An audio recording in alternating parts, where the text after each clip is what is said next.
Dinheiro não é papel, não é metal, não é número. Dinheiro é confiança. Há séculos, o dinheiro evolui. Pedra, sal, ouro, papel moeda, cartões de crédito, bancos digitais, criptomoedas. Agora estamos entrando na próxima fase. O dinheiro que vive na blockchain e o dinheiro que vive nos bancos centrais digitais. É a era das stablecoins e das CBDCs, Central Bank Digital Currencies. Uma revolução silenciosa que pode redefinir economia, governos e o próprio poder global. Criptomoedas como Bitcoin e Ethereum são voláteis. Seu preço pode subir 10% em um dia e cair 20% no seguinte. Para negociar, emprestar, pagar e receber, era necessário algo estável, confiável e rápido. Surge então a ideia: criar um ativo blockchain com valor estável. Assim nascem as stablecoins, moedas digitais atreladas ao valor de algo estável, como o dólar, ouro ou outros ativos. Stablecoins são criptomoedas com preço estável, geralmente atreladas ao dólar, USD, ao euro, ao ouro ou até a cestas de ativos. Elas combinam a estabilidade da moeda fiduciária com a velocidade e transparência do blockchain. No DeFi, elas são o sangue que irriga todo o sistema. Liquidez, empréstimos, pagamentos, derivativos, remessas internacionais. Sem stablecoins, o DeFi não existiria como conhecemos. Agora que entendemos o que são stablecoins e por que são tão necessárias, vamos mergulhar nos diferentes tipos que existem.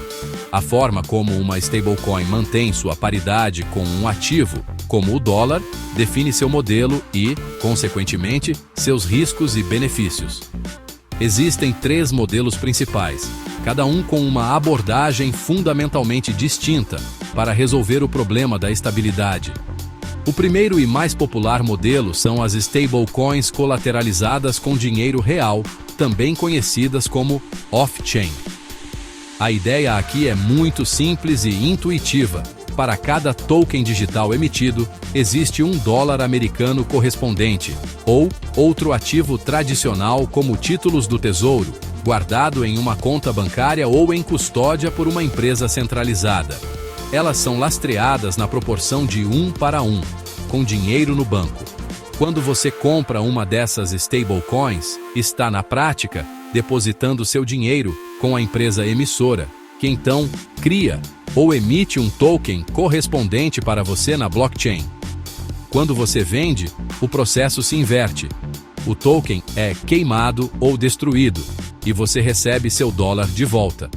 Os exemplos mais famosos que dominam o mercado são o USDC, emitido pela empresa Circle, e o USDT, da Tether.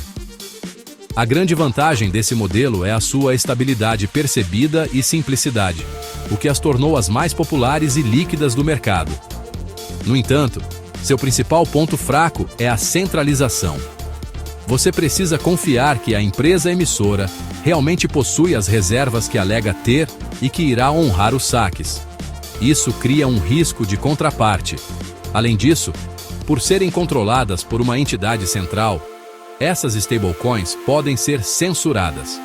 A empresa pode congelar fundos em endereços específicos se for obrigada por uma ordem judicial. Por exemplo, o que vai contra o princípio de resistência à censura de muitas criptomoedas. O segundo modelo busca resolver exatamente esse problema da centralização.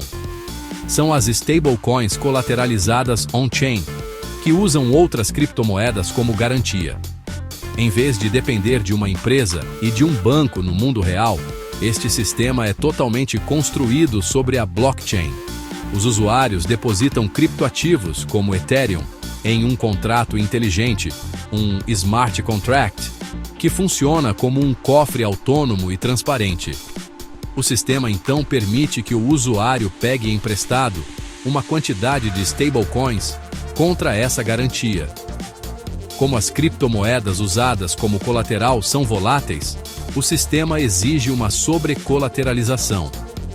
Isso significa que você precisa depositar mais valor em garantia do que o valor que pega emprestado em stablecoins. Por exemplo, para criar $100 em stablecoins, você talvez precise depositar $150 em Ethereum. O exemplo clássico aqui é o DAI, criado pela MakerDAO.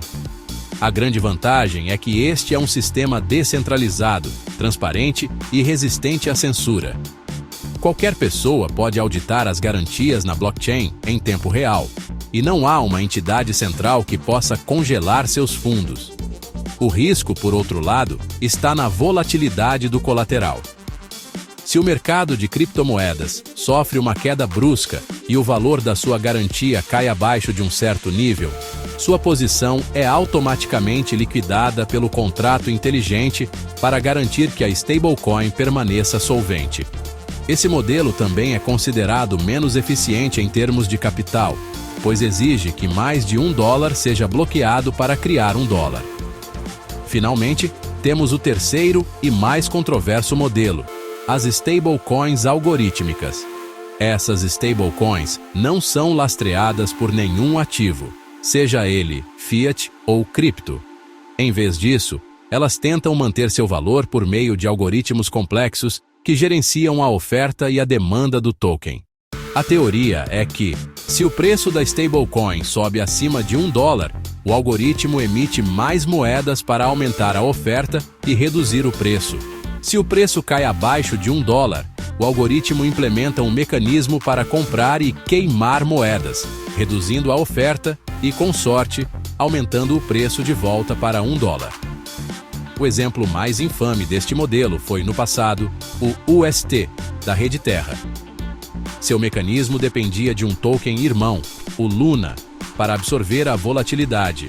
Infelizmente, em maio de 2022, uma venda massiva de UST quebrou a paridade e o algoritmo não conseguiu sustentar a pressão.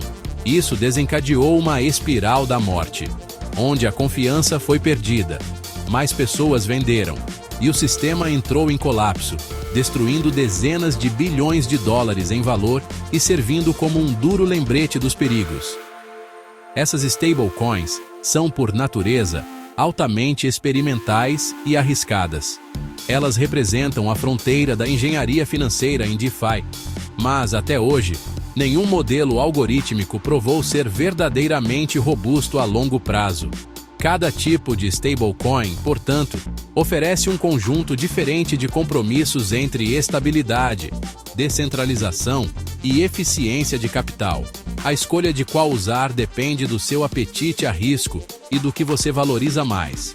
A simplicidade e liquidez das colateralizadas por fiat, a transparência e resistência à censura das colateralizadas por cripto, ou a promessa, ainda não cumprida, de um dinheiro totalmente descentralizado e eficiente das algorítmicas.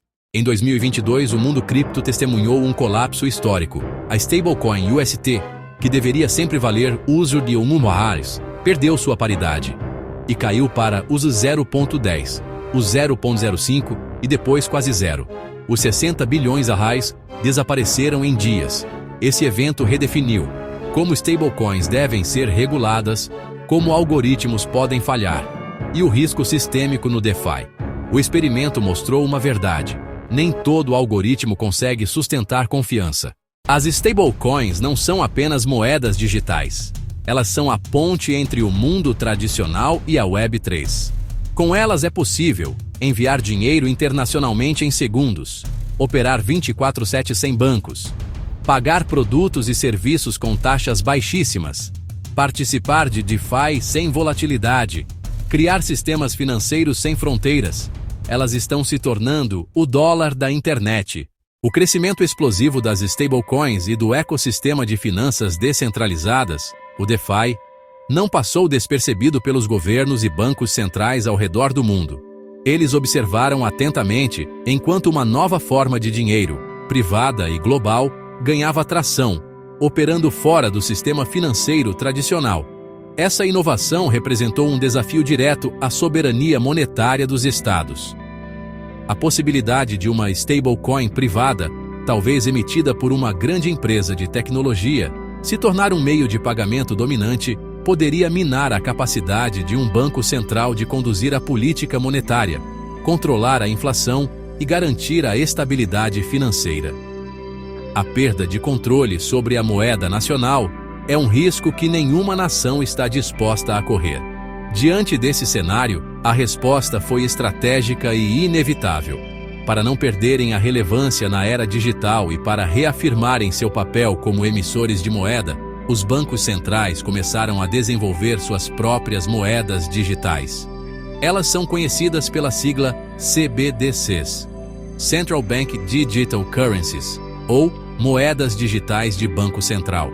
Mas o que exatamente é uma CBDC? Vamos detalhar seus pilares fundamentais. Primeiro, uma CBDC é, em sua essência, o mesmo dinheiro que você já conhece e usa no dia a dia, como o real, o dólar ou o euro. Ela tem o mesmo valor e é uma representação digital direta da moeda fiduciária do país. Um real digital é, e sempre será, um real. Segundo, e crucialmente, ela é criada, emitida e garantida diretamente pelo Banco Central do país.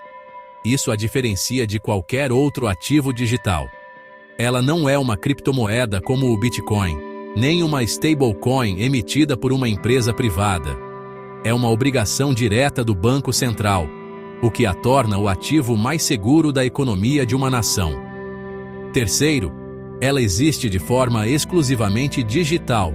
Diferente do dinheiro físico que você pode tocar, a CBDC vive em uma infraestrutura tecnológica, um livro-razão digital controlado pela autoridade monetária. Isso permite transações instantâneas e reduz drasticamente os custos associados à impressão, distribuição e segurança do papel moeda. E quarto, essa natureza digital permite rastreabilidade e controle totais por parte do emissor. Cada unidade da moeda e cada transação podem ser registradas e monitoradas. Para os governos, isso é uma ferramenta poderosa para combater a lavagem de dinheiro, a evasão fiscal e outras atividades ilícitas. Para os cidadãos, levanta importantes questões sobre privacidade, que discutiremos mais adiante. A corrida pelas CBDCs já começou e vários países estão em estágios diferentes de desenvolvimento. Vamos ver alguns exemplos concretos. A China está na vanguarda com o seu Yuan Digital, o ECNY. Já em fase de testes avançados com milhões de cidadãos, o projeto foca em pagamentos de varejo, buscando substituir o dinheiro em espécie e competir com os gigantes de pagamento privado do país, como Alipay e WeChat Pay. A Nigéria foi uma das primeiras nações a lançar oficialmente sua CBDC, a eNaira. O objetivo principal é impulsionar a inclusão financeira em um país onde uma grande parte da população não tem acesso a serviços bancários tradicionais, além de formalizar a economia e facilitar o envio de remessas. Nas Bahamas, o Sand Dollar foi o primeiro do mundo a ser totalmente implementado. Em um país formado por muitas ilhas, a distribuição de dinheiro físico é cara e complexa. A CBDC oferece uma solução eficiente para garantir que todos os cidadãos tenham acesso a um meio de pagamento moderno e resiliente. Além desses, dezenas de outros países estão explorando ativamente o conceito. Projetos piloto estão em andamento nos Estados Unidos, com o projeto Hamilton, na zona do euro, com o euro digital, na Índia, com a rúpia digital, e claro, no Brasil, com o Drex, que promete revolucionar o sistema financeiro nacional com contratos inteligentes e finanças programáveis. No contexto brasileiro, é fácil pensar nas CBDCs como uma evolução natural do Pix. Se o Pix foi a revolução dos pagamentos instantâneos, o Pix 2.0, as CBDCs, como o Drex, representam o Pix 3.0. Elas não se limitam a transferir valor.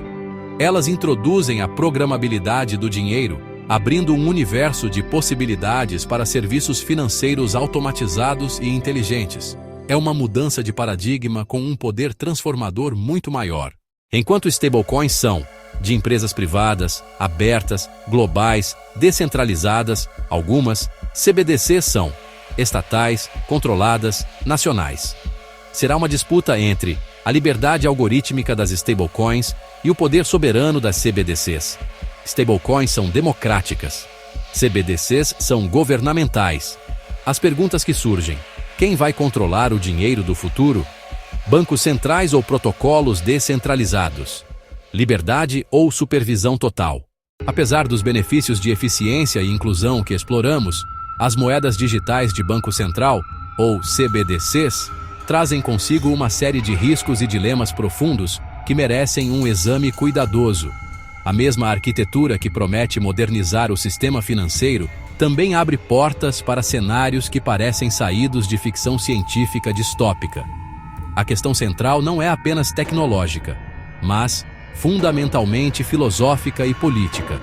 Qual é o equilíbrio ideal entre controle e liberdade, entre segurança e privacidade, na era do dinheiro digital soberano? Ao mergulharmos nesses riscos, é crucial entender que cada decisão de design de uma CBDC implica uma escolha sobre o tipo de sociedade em que queremos viver. O primeiro e talvez mais alarmante risco é a potencial perda total de privacidade financeira. Ao contrário do dinheiro físico, que é anônimo, ou mesmo dos pagamentos digitais atuais, que são intermediados por bancos comerciais, sob certas regulações de privacidade, uma CBDC de varejo poderia, em sua forma mais extrema, registrar cada transação de cada cidadão em um livro-razão centralizado e imutável, controlado pelo Estado. Imagine que cada café que você compra, cada livro que você lê, cada doação que você faz, cada viagem que você realiza, tudo ficasse permanentemente gravado e acessível à autoridade monetária. Cada transação poderia ser monitorada, analisada e cruzada com outras bases de dados em tempo real. Isso criaria um panorama sem precedentes da vida financeira e pessoal dos indivíduos, abrindo caminho para a vigilância em massa, engenharia social e a possibilidade de discriminação com base em padrões de consumo. A promessa de anonimato para pequenas transações existe, mas a infraestrutura para o monitoramento total estaria permanentemente instalada. Diretamente ligado à perda de privacidade está o segundo risco, o controle de gastos. Se o governo pode ver tudo o que você faz com seu dinheiro, o próximo passo lógico é controlar o que você pode fazer. Governos poderiam, teoricamente, limitar como e onde o dinheiro é usado. Por exemplo, poderiam proibir gastos em determinados produtos, como bebidas alcoólicas ou jogos de azar, ou restringir compras de empresas ou países específicos por razões políticas. Durante uma crise sanitária, os gastos poderiam ser limitados a itens essenciais. Em um cenário de controle de capitais, as transações internacionais poderiam ser bloqueadas instantaneamente. Essa capacidade de intervenção direta nos hábitos de consumo dos cidadãos representa uma forma de poder sem precedentes, transformando o dinheiro de um meio de troca neutro em uma ferramenta de aplicação de políticas públicas diretamente no bolso do indivíduo. Isso nos leva ao terceiro risco, uma consequência direta do controle: o dinheiro programável. A programabilidade significa que regras podem ser embutidas diretamente no próprio dinheiro. Uma das ideias mais discutidas é a criação de dinheiro com data de validade. Para estimular a economia, o governo poderia emitir um auxílio que expira em 30 dias, forçando o consumo imediato e impedindo a poupança. Outra possibilidade são os limites por categoria. Por exemplo, um benefício social poderia ser programado para ser gasto apenas em comida, farmácia e transporte público, eliminando o desvio de finalidade, mas também a autonomia do beneficiário. A programabilidade também permitiria ao Estado travar contas ou confiscar fundos com um único clique, sem a necessidade de uma ordem judicial intermediada por um banco. Para dissidentes políticos, manifestantes ou simplesmente cidadãos sob investigação, isso significaria a exclusão instantânea do sistema financeiro. A capacidade de desligar o acesso de uma pessoa ao seu próprio dinheiro é uma ferramenta de controle social extremamente poderosa. O quarto grande risco é a potencial extinção ou enfraquecimento dos bancos comerciais, um fenômeno conhecido como desintermediação financeira. Hoje, a maior parte do dinheiro que usamos são depósitos em bancos comerciais. Se o Estado oferece uma conta digital diretamente no Banco Central, que é, por definição, o ativo mais seguro do país, por que um cidadão manteria seu dinheiro em um banco privado que possui risco de quebra? Em um cenário de pânico financeiro, poderia haver uma corrida massiva dos depósitos bancários para a CBDC, secando a liquidez do sistema bancário e causando uma crise sistêmica. Se o dinheiro estiver diretamente no Banco Central, o papel principal dos bancos privados como captadores de depósitos e criadores de crédito pode se tornar desnecessário, forçando uma reestruturação completa de todo o setor financeiro como o conhecemos. É importante notar que esses riscos dependem imensamente do modelo de CBDC adotado. Uma CBDC de atacado, wholesale, usada apenas para transações entre instituições financeiras, apresenta poucos desses riscos para o cidadão comum. Já uma CBDC de varejo, retail, acessível ao público, é onde esses dilemas se tornam mais agudos. Além disso, há a discussão sobre a CBDC pagar ou não juros. Uma CBDC que pague juros competitivos aceleraria a desintermediação bancária, enquanto uma que não pague juros ou pague juros negativos poderia ser usada como uma ferramenta de política monetária ainda mais direta e controversa. No fim, a CBDC representa uma faca de dois gumes. Para muitos economistas e formuladores de políticas, ela é um sonho, uma ferramenta que permite a implementação de políticas monetárias e fiscais com precisão cirúrgica, combate à criminalidade e eficiência máxima. Mas para os defensores da liberdade individual e da privacidade, ela pode ser um pesadelo. A criação de uma infraestrutura de vigilância e controle financeiro total nas mãos do Estado. O debate sobre as CBDCs é, portanto, um dos mais importantes do nosso tempo, pois definirá o futuro da nossa relação com o dinheiro e, em última análise, com o poder.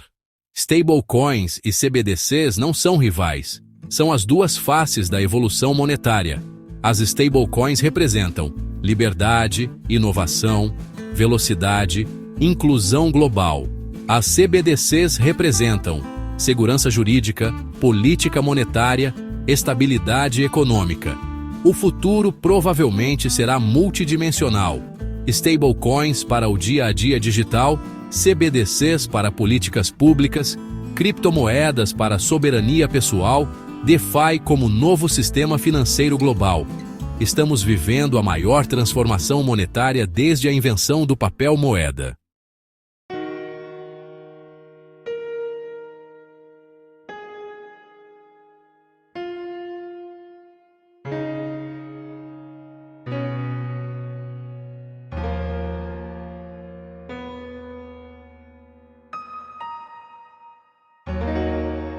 O dinheiro sempre muda, mas nunca mudou tão rápido.